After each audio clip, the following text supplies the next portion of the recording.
അൽഹാബിനൊരു മറുപടി ആയിട്ടാണ് നമ്മളിപ്പം പ്രതികരിച്ചുകൊണ്ടിരിക്കുന്നത്. ഇന്ത്യ ഈ അല്ല, രീതിയിൽ തന്നെയാണോ പ്രതികരിക്കേണ്ടത്? അതെ അതെ, നമുക്ക് ഈ രീതിയിൽ തന്നെയാണ് പ്രതികരിക്കേണ്ടത്. കാരണം അവരല്ലേ പ്രകോപിക്കുന്നത്. അപ്പോൾ ഒന്നും അറിയാണ്ട് ഇരുന്നിട്ട് കാര്യമില്ല, പ്രകോപനം ഉണ്ടാകണം, തിരിച്ചു പഠിക്കണം എന്നാണ് എൻ്റെ ഒരു അഭിപ്രായം. മോദിയുടെ ഭരണത്തിൽ തീവ്രവാദികൾക്കെതിരെയൊന്നും ശക്തമായ തിരിച്ചടി തന്നെയാണ് ഇന്ത്യ നൽകിയിട്ടുള്ളത്.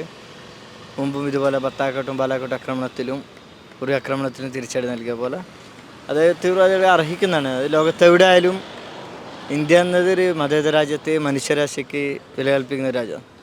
അത് ആരായാലും തിരിച്ചടിക്കുക തന്നെ വേണം എന്നും ഇന്ത്യൻ ആർമിയോടൊപ്പം. ഇന്ത്യ പ്രതികരിക്കുന്ന രീതി ശരിയാണോ? തികച്ചും ശരിയാണ്. കാരണം പഴയ ആളുകൾ പറയുന്ന പോലെ ഇനിയൊരു യുദ്ധം വേണ്ട, സമാധാനത്തിലൂടെ ഒന്നും നടക്കില്ല. കാരണം ചർച്ചകൾ ഇന്ത്യയും പാകിസ്ഥാനും എത്രയോ വർഷങ്ങളായിട്ട് യുദ്ധം, സമാധാന ചർച്ച, ഇടയിൽ അമേരിക്ക വന്നിട്ടുള്ള ചർച്ച, അതുകൊണ്ടൊന്നും നടക്കില്ല. ഒരിക്കലും ആ യുദ്ധം തീർന്നാൽ തീവ്രവാദികളെ ഒറ്റയടിക്ക് തീർത്ത് കളഞ്ഞാൽ ഇന്നല്ലെങ്കിൽ നാളെ വളരുന്ന തലമുറക്ക് ഒരു തീവ്രവാദത്തിൻ്റെ പേടി അതുണ്ടാവില്ല. ഇതിന്നൊരു ചർച്ച നടന്ന് സമാധാനത്തിന് വേണ്ടി യുദ്ധം നിർത്തിവെച്ച് ഒരു 2 കൊല്ലം കഴിയുമ്പോൾ വീണ്ടും ഒരു ആക്രമണം ഉണ്ടാവും, പിന്നെ വീണ്ടും യുദ്ധ സമാധാനം. അതിനേക്കാൾ നല്ല ഒറ്റയടിക്ക് യുദ്ധം ചെയ്യിച്ചാൽ അത് ഇല്ലാതാക്കാം. പാകിസ്ഥാനെ പറ്റി എന്താ അഭിപ്രായം?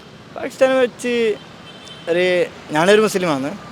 പക്ഷേ ഞങ്ങൾക്ക് മുസ്ലിമായ എനിക്ക് പാകിസ്ഥാൻ ഞങ്ങളെ സംബന്ധിച്ചോളം ഒരു വിശുദ്ധ ഭൂമിയല്ല. ഞങ്ങൾ മുസ്ലിങ്ങൾക്ക് മക്ക മദീന, സൗദിയിലുള്ള മക്ക മദീന വിശുദ്ധ ഭൂമി.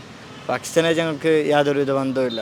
പാകിസ്ഥാനിൽ മുസ്ലിങ്ങളില്ല. മുസ്ലിങ്ങളിലോ ഇസ്ലാമികപരമായിട്ടുള്ള ഒന്നുമല്ല പാകിസ്ഥാനിൽ നടക്കുന്നത്. ഒരു നാമധാരികൾ മാത്രമാണ് മുസ്ലിം എന്നുള്ളത്. തീവ്രവാദത്തെ ഒരിക്കലും ഇസ്ലാം അംഗീകരിക്കുന്നതല്ല, ഞാനും അംഗീകരിക്കുന്നതല്ല.